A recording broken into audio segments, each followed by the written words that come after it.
Okay, I'd like to revisit the Extrema points. This is the point on your exam that wasn't very good. So first off, take a minute and plug this into your y== equation. If you'll pause the video and make sure that you catch up to where I am. And let's remember about closed intervals. So if we have a closed interval, it means that we have a solid dot at -1. And I just traced -1 and got -1. I trace 3 and I get a -5. I see at 0 I have -5 as well, and I just kind of sketch that in there. So when we talk about our absolute max and mins, we're talking about high points. So we have an absolute max here, and if this point is the same, those are both absolute maxes. Absolute mins are our low points, and on this graph, again, we have to check our endpoints, and our endpoint is at -5, but we have this other low point here, and it is the same value, so we would place both of those as our minimums.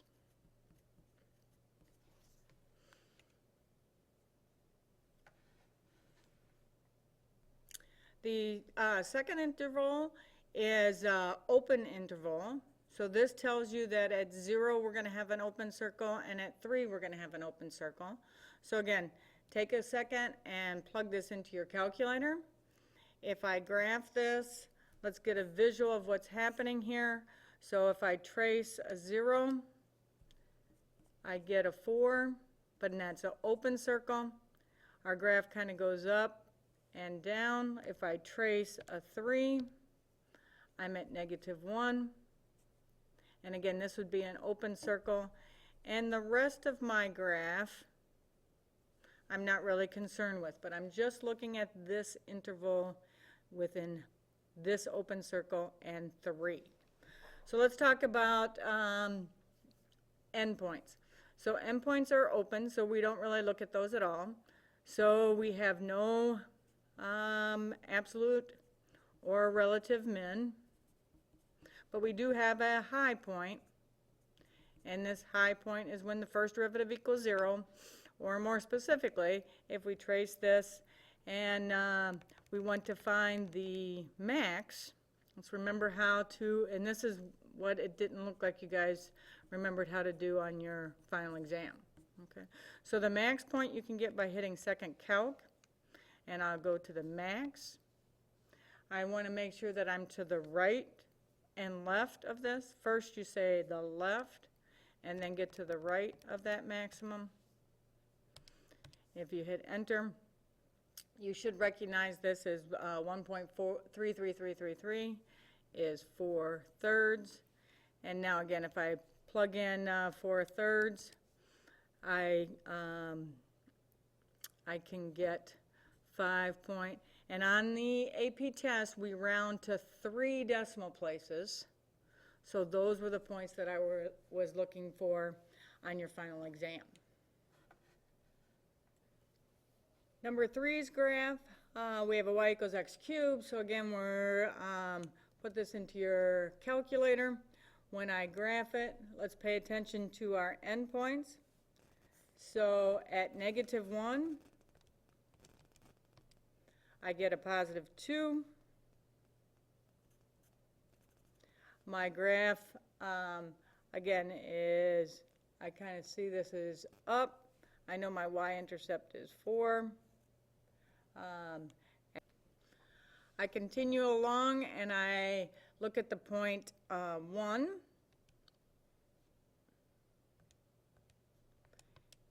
And I see that it's 4 as well, but it's an open circle, so I have an open circle here. Now let's zoom in here and see what happens with this graph here. So if you'll hit zoom and then hit zoom in, where your cursor is kind of blinking here, let's zoom in and see what happens in our graph here. So if I hit enter, this will blow the graph up, and we can kind of see that our graph kind of is at 4, and it kind of comes down a little bit, and then swoops back up. So again, to go back and forth on your screen to get these visuals, hit a zoom 6. That'll get you back to standard. And then let's go ahead and answer these questions as far as relative and absolute. So we're talking about a endpoint here. We're talking about, is there an absolute low point? And since this is a dot here, our absolute low point would be a -1, 2. Our absolute max,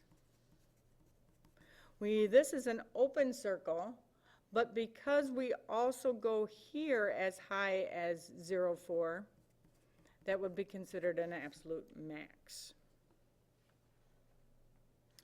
If you will put in number 4 and work through number 4, press pause and then play through and see if you get the correct answer. So again, if I graph this, I look at my open circle for my 0, 0, 4 was a point, and my 3 point was at 3, 4, and this is a closed. So if I'm talking about, is there an absolute low point? Yes, that was at 2, 0, and an absolute high point? Yes, that was at 3, 4. Problem number 5 has an open circle at 1 and goes for forever. So again, if I kind of give myself a little sketch, I'm looking at the point 1, so that's important. So 1, -3,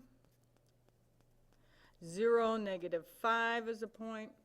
And if I were to kind of sketch this in here, let's see what our trace at 2 is. 2 is at -1.